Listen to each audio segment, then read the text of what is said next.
आनंद दुःखात लपलेला असतो आणि दुःख आनंदात. मनुष्य या नात्याने याबाबत आम्ही काही करू शकत नाही. परंतु जर आम्हाला देवाची साथ आहे, तर नक्कीच आमचे दुःख आनंदात बदलू शकते. काय आम्ही देवाला जवळ करतो, त्याची मदत घेतो?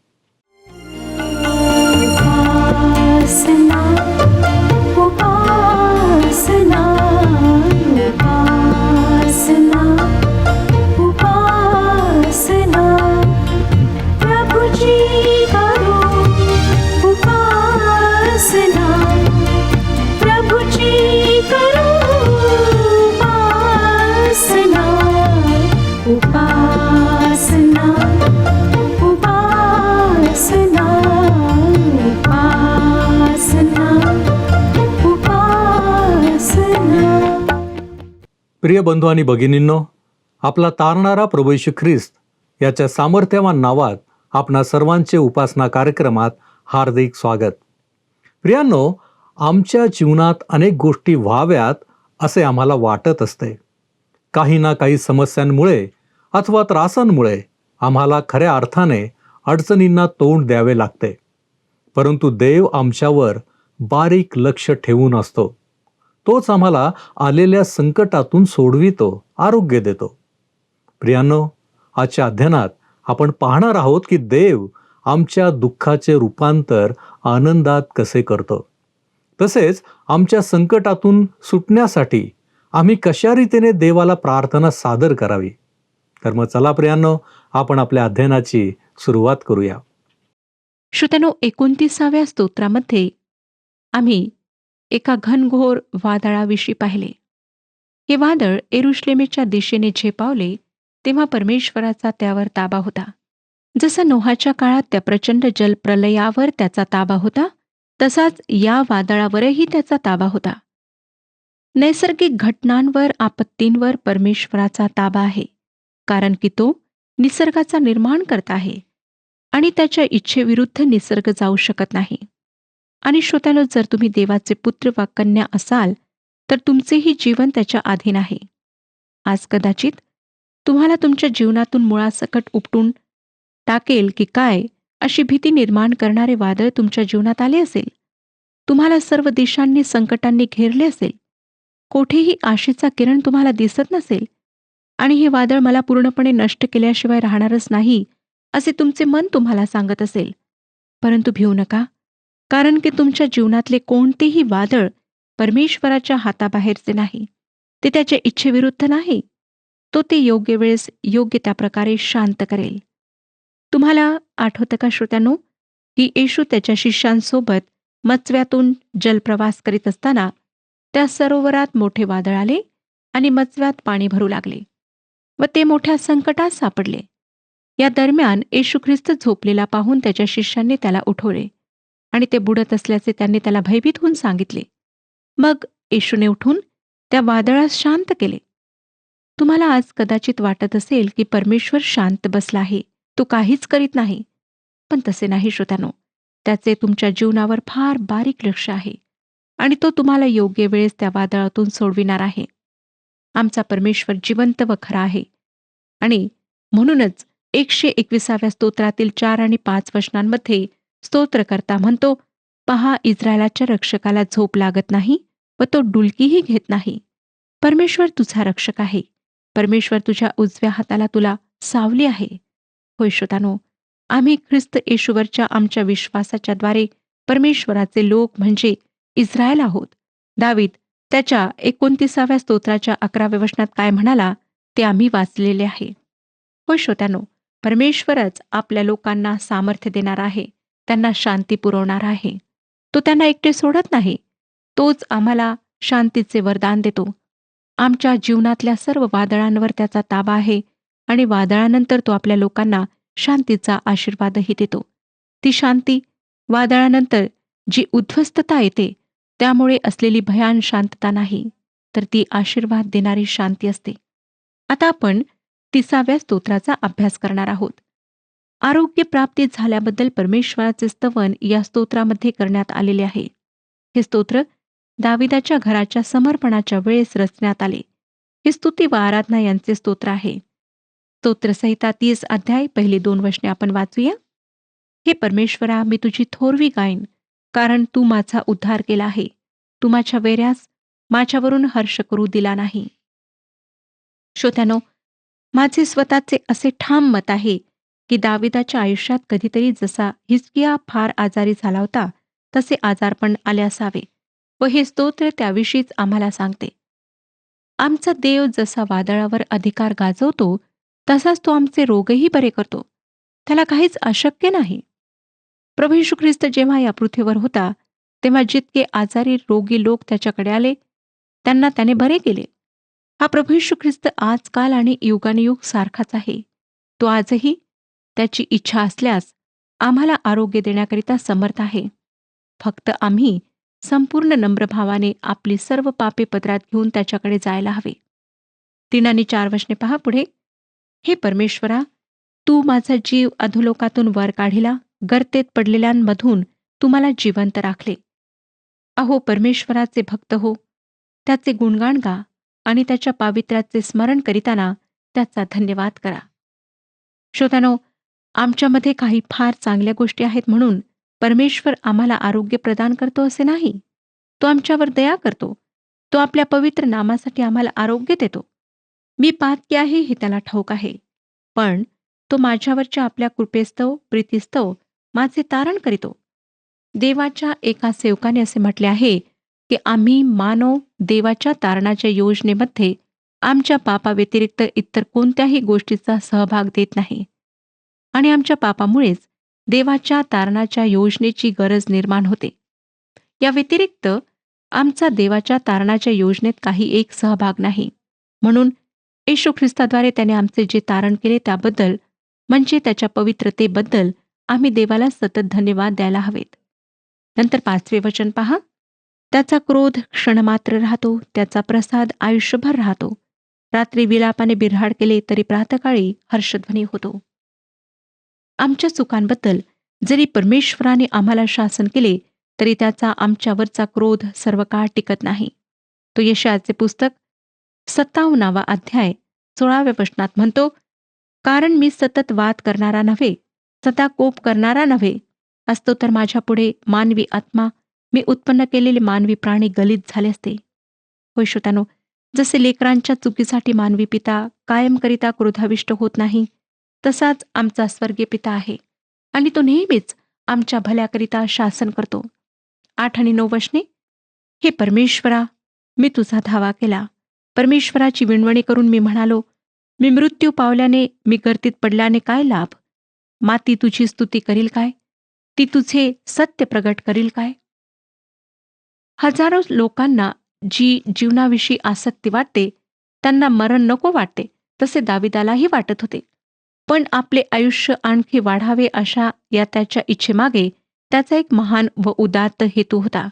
तो म्हणजे आपल्या सर्व हयातीत परमेश्वराचे स्तवन करणे आणि त्याचे सत्य विदित करणे. त्याला मौज मजा ऐश करण्यासाठी आरोग्य नको होते, तर देवाच्या सेवेसाठी त्याला ते हवे होते. आता 10 आणि 11 वचनांमध्ये तो काय म्हणतो पहा. 30वे स्तोत्र 10 आणि 11 वचने. हे परमेश्वरा, ऐक, माझ्यावर दया कर. हे परमेश्वरा, मला सहाय्य कर. तू माझा विलाप दूर करून मला नाचाव्यास लाविले आहे. तू माझे गोणताट काढून मला हर्षरूपी वस्त्र नेसविले आहे.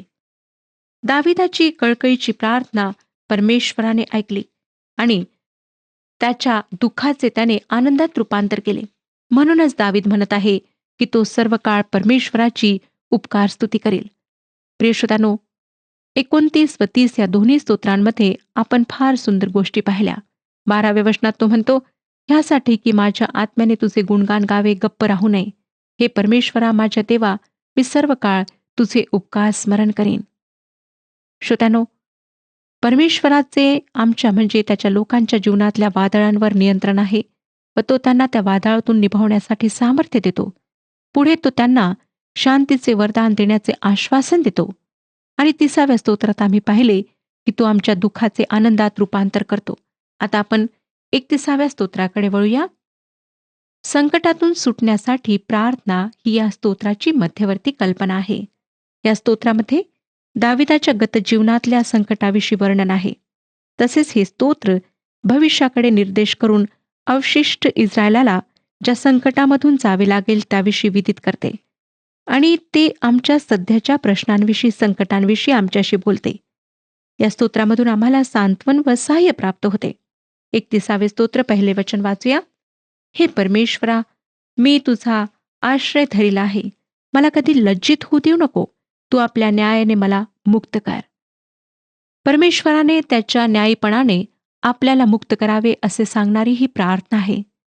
दाविदाला माहीत होते की पाप्यांना वाचविण्यासाठी परमेश्वर स्वतःचा नैतिक दर्जा सोडून मानवाच्या नैतिक दर्जावर येणार नाही. पापाकरिता दंड आवश्यक होता आणि जर पापी मानव तो दंड भरू शकत नाही तर कोणी दुसऱ्याने तो भरणे आवश्यक होते. देवाची एक योजना आहे. तो पाप्यांना वाचवू शकतो कारण तो दंड कोणीतरी भरलेला आहे. ती व्यक्ती म्हणजे त्याचा एकुलता एक पुत्र येशू ख्रिस्त. यामुळे दावीद पुढे म्हणतो, वाचूया श्रोत्यानो 2 आणि 3 वचने.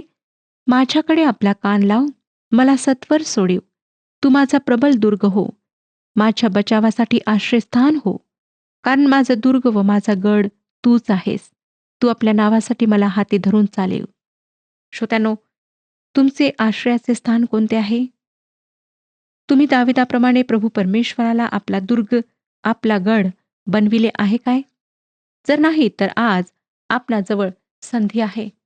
करिंथकरास पहिले पत्र 3 अध्याय 11 वचन सांगतं, येशू ख्रिस्त हा जो घातलेला पाया त्याच्या वाचून दुसरा पाया कोणाला घालता येत नाही. तारणारा येशू ख्रिस्त तो मजबूत खडक आहे ज्यावर आम्ही पूर्णपणे विसंपून राहू शकतो. आम्ही डगमगू शकतो परंतु हा खडक कधी हालत सुद्धा नाही. दावीद पुढे परमेश्वराला असे म्हणत नाही की तो राजा असल्यामुळे परमेश्वराने त्याला चालवावे. तो असे म्हणत आहे की परमेश्वराने त्याच्या नामासाठी त्याला चालवावे. आमचे या जगातले आगमन यासाठी झाले की आम्ही परमेश्वराचे सद्गुण प्रकाशित करावे, त्याचे गुणगौरव करावे. फक्त ओठांनी नव्हे तर आमच्या कृतींद्वारे, जीवनाद्वारे आम्ही परमेश्वराची साक्ष द्यावी. जे आम्ही त्याचे लोक आहोत त्या आमच्या प्रत्येक कृतीतून देवाचे गौरव व्हायला हवे. म्हणूनच आमच्या प्रत्येकासाठी ही प्रार्थना आवश्यक आहे की देवाने आपल्या नामास्तव आम्हाला चालवावे.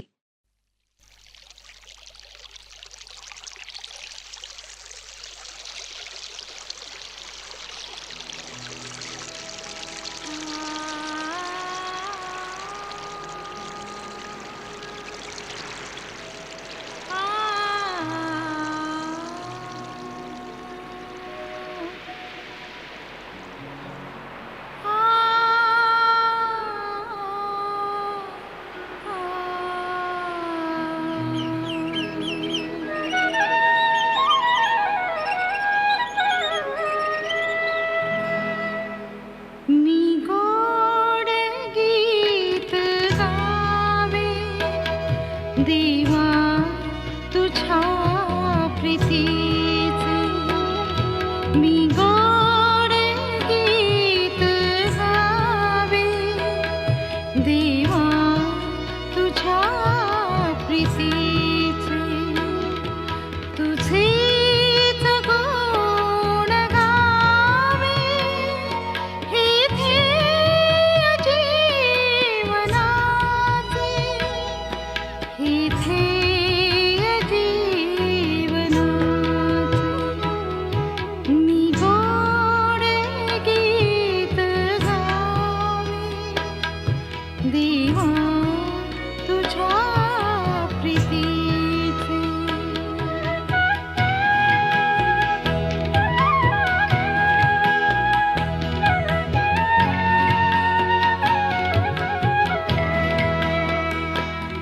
त्या प्रभात शांत वेळी क्षितिजावरी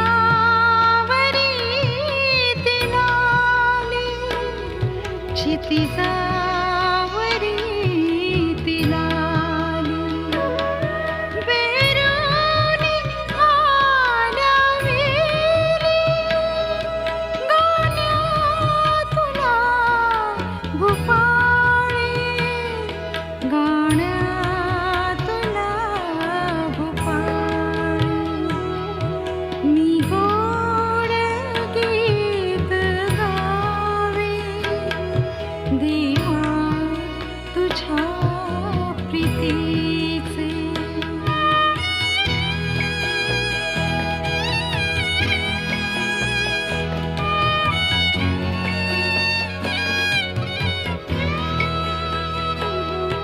येशूची प्रीती गावी, महिमा तुझी वर्णावी, महिमा तुझी वर्णावी. मजवारी प्रीती करी, पुन्हा पुन्हा वदावी, पुन्हा पुन्हा वदावी. मी गोड गीत गावे, देवा तुझ्या प्रीतीचे. तुझेच गुण गावे, हे ध्येय जीवनाचे, हे ध्येय पुढे 4 आणि 5 वचने पहा. त्यांनी माझ्यासाठी गुप्तपणे पसरलेल्या जाळ्यातून तू मला ओढून काढ, कारण तू माझा आश्रय आहेस. तुझ्या हाती मी आपला आत्मा सोपवितो. हे परमेश्वरा, सत्य स्वरूप देवा, तू माझा उद्धार केला आहे. श्रोत्यानो, तुम्हाला आठवतच असेल की जेव्हा प्रभू येशू ख्रिस्ताला वधस्तंभावर देण्यात आले, तेव्हा तो काय बोलला?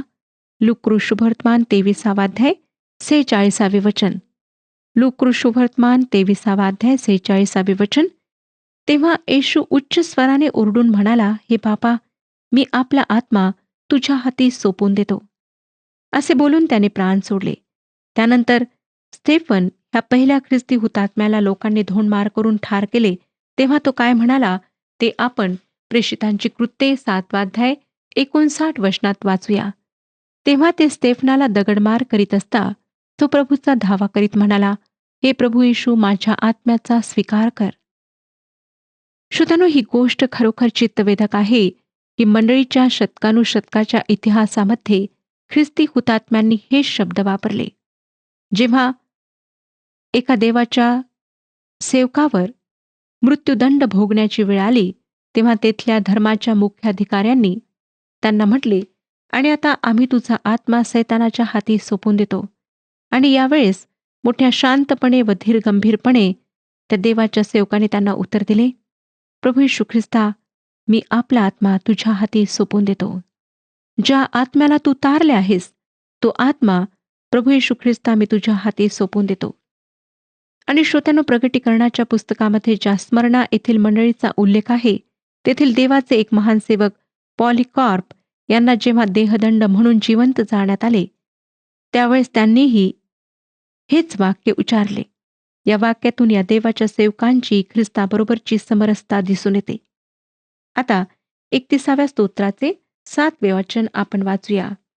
मी तुझ्या वात्सल्यामुळे उल्हास व हर्ष पावेन, कारण तू माझी दैन्यावस्था पाहिली आहे. माझ्या जीवावरील संकटे तुला अवगत आहेत. श्रोत्यांनो, परमेश्वराला आमची संकटे अवगत आहेत हे माहीत असणे किती दिलासादायक गोष्ट आहे.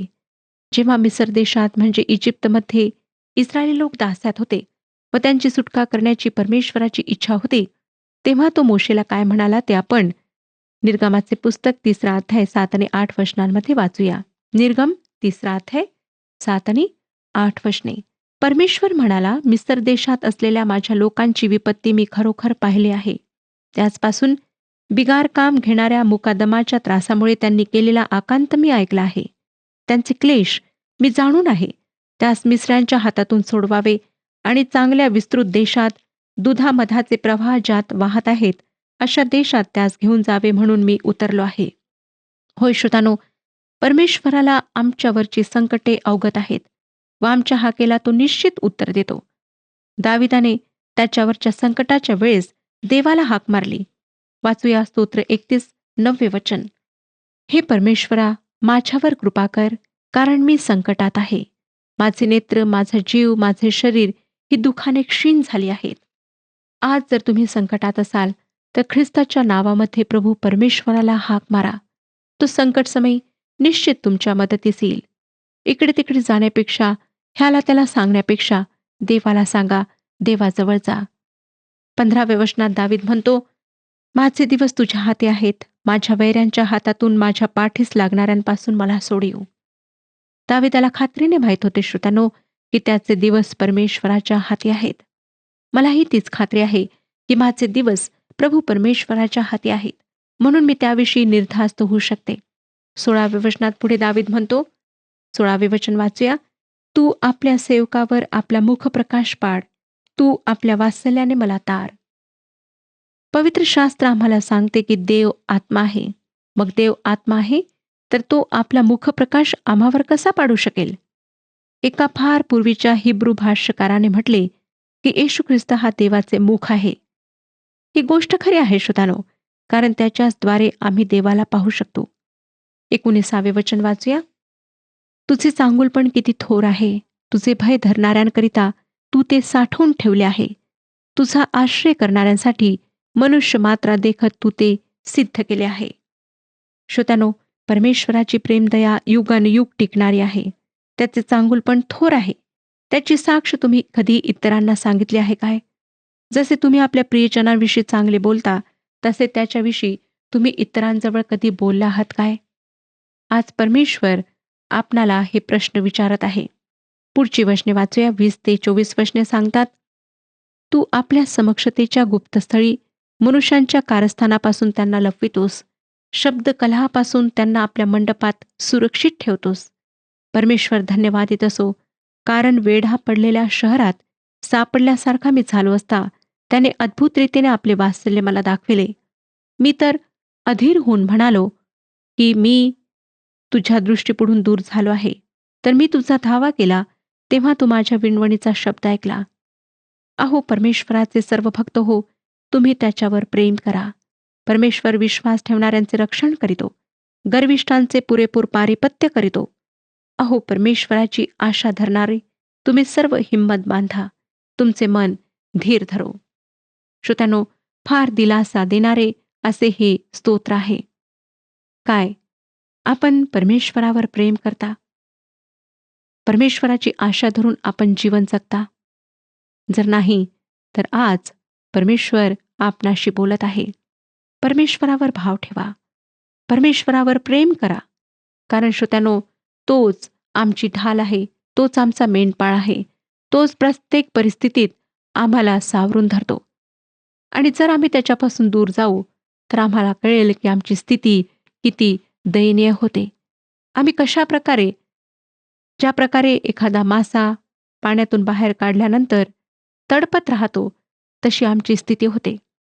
दाविदाने हे सर्व अनुभव आपल्या जीवनात घेतले होते आणि त्यामुळेच तो परमेश्वराविषयी इतक्या महान आणि चांगल्या गोष्टी लिहू शकला.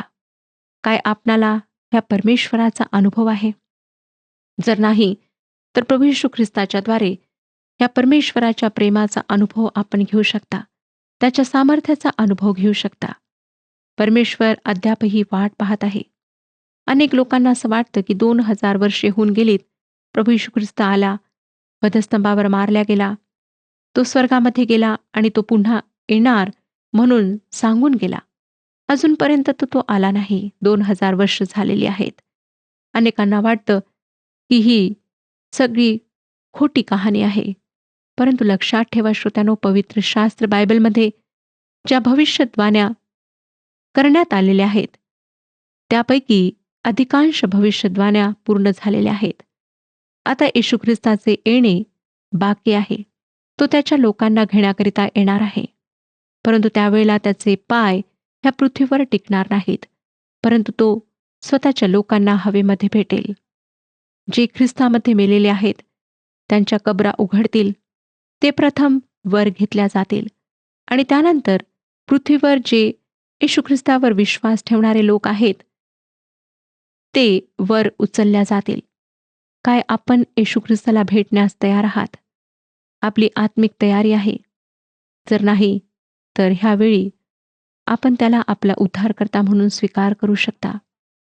आपल्या पापांची कबुली देऊन पश्चाताप करू शकता आणि म्हणू शकता की प्रभू, तू माझ्या पापांना धुवून काढ. प्रभू येशू ख्रिस्ताच्या रक्तामध्ये तुमच्या पापांना धुण्याचे सामर्थ्य आहे. मग तुमची पापे कितीही भयंकर असोत, आज प्रभू परमेश्वर आपणातील प्रत्येकाला आमंत्रित करीत आहे. वेळ थोडा आहे श्रोत्यानो, म्हणून आपल्या जीवनाशी खेळू नका. कदाचित ही वेळ तुमच्या जीवनात पुन्हा येणार नाही, परंतु आज जेव्हा परमेश्वर आपणाशी बोललेला आहे, तो आपणाला प्रसंग देत आहे, तेव्हा त्याची हीच इच्छा आहे की आपण कुठलाही संकोच न धरता, कुठल्याही गोष्टीचा विचार न करता ख्रिस्ताजवळ यावे, त्याला आपले जीवन समर्पित करावे. ह्या जगातून अनेक लोक येशू ख्रिस्ताविना जीवन जगून गेलेले आहेत. त्यांनी येशू ख्रिस्ताला आपले जीवन समर्पित केले नाही. परमेश्वर त्यांचा न्याय करणार आहे. परंतु तुम्ही जे जिवंत आहात त्या सर्वांना तो वारंवार प्रसंग देत आहे. म्हणून श्रोत्यानो, उद्याची वाट पाहू नका, किंवा मी आता लहान आहे, थोडा मोठा झाल्यानंतर हा निर्णय घेईन असे सुद्धा म्हणू नका, कारण वेळ तुमच्या हातातून निघून गेलेली असणार. तुम्हाला माहीत नाही, मला माहीत नाही की आमचा अंत केव्हा येणार. म्हणून ह्यावेळीच आपण निश्चय करूया. परमेश्वर आपणा सर्वांस आशीर्वाद देव. मागील कार्यक्रमातील प्रश्नाचे उत्तर आहे सी. परमेश्वराची प्रतीक्षा कर, खंबीर हो, हिम्मत धर, परमेश्वराचीच प्रतीक्षा कर. हे वचन स्तोत्र 27 मध्ये आहे. आजचे प्रश्न: हे परमेश्वरा, माझ्यावर कृपा कर अशी विनंती स्तोत्रकर्ता करतो, त्याचे कारण काय होते? ए. तो युद्धावर होता. बी. तो संकटात होता. सी. तो सुखी नव्हता. डी. तो निराश होता. प्रियांनो, या प्रश्नाचे उत्तर उद्या सकाळी 6 वाजण्याच्या आधी पर्याय ए, बी, सी किंवा डी लिहून आपले नाव, पत्ता आणि ठिकाण यासोबत मोबाईल नंबर 7021474742 वर SMS किंवा व्हॉट्सॲप करा. प्रियांनो, आम्ही पाहिले की देव आमचा आश्रयस्थान असावा, तसेच आमचे सर्व दिवस प्रभू परमेश्वराच्या हाती असावेत. देव आमच्या शत्रूंना आमच्यावर आनंद करू देत नाही, आणि विशेष म्हणजे संकटाच्या काळात आमचा देवावर अढळ विश्वास असावा. प्रियांनो, देव आजही आमच्या साह्यास तयार आहे. परंतु काय आम्ही त्याच्यावर विश्वास ठेवला आहे? काय आम्ही त्याच्याकडे मदत मागतो? विचार करा की आम्हाला नक्की कशाची गरज आहे. आपण प्रार्थना करूया. आमच्यावरती प्रीती करणाऱ्या आमच्या महान प्रेमळ परमेश्वरा, उपकार स्तुती करतो, तुझ्या नावाला मी धन्यवाद देतो प्रभूजी, कारण तू आम्हाला सहाय्य करणारा आमचा जिवंत परमेश्वर आहेस. आज जे मार्गदर्शन तू आमच्या समोर ठेवलंस, आम्ही तुझे मनापासून आभार मानतो. होय प्रभूजी, आमच्या जीवनामध्ये आमची धाव ही केवळ तुझ्याकडं असावी. आम्ही तुझ्याकडं सहाय्य मागावं, तुझ्याद्वारे आम्ही आशीर्वादित बनावं. आणि प्रभूजी, आमच्या जीवनामध्ये आम्ही हा अनुभव घ्यावा की जेव्हा तू आम्हाला सहाय्य करतोस, आमच्या जीवनामधल्या सर्व चिंता, काळज्या, समस्या या सुटून जातात. आम्ही आमचं लक्ष तुझ्याकडे लावण्याचा प्रयत्न करतो. तू आम्हाला सहाय्य कर. येशू ख्रिस्त आमचा प्रभू याच्याद्वारे मागतो, म्हणून तू ऐक. आमेन. आत्मिक आरोग्य प्राप्त करा. आपल्या जीवनाच्या द्वारे देवाचे गौरव करा. प्रभू आपणास सहाय्य करो.